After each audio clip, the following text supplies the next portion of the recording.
So magandang araw sa ating mga taga-subaybay. Today's video ay magmumukbang naman tayo guys. Yun.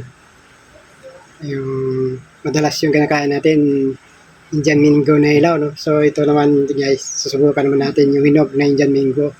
So first time ko ito kakain ng Indian Mingo na hinog. No? Madalas yung kinakain natin yung ilaw kasi nilagyan ng bagong. No? So ito guys, hinog ito sa puno. Kaya yan.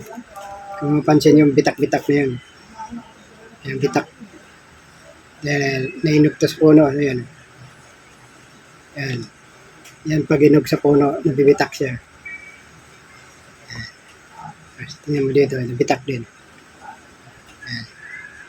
So, titikman natin to kasi mas masarap na yung, yung ilaw. Pero siyempre yung inog ito, mas masarap ito. So, babalatan natin.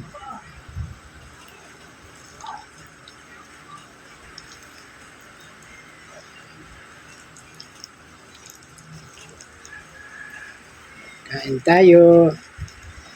Iba naman yung kalabaw. Kalabaw naman, malaki naman yan. Ito.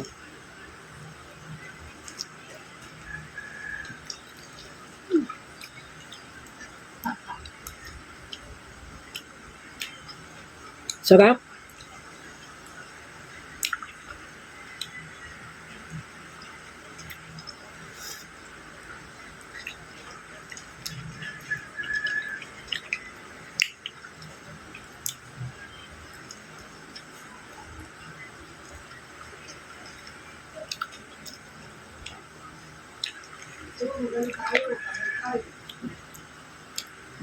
Mas masarap pa sa mangga.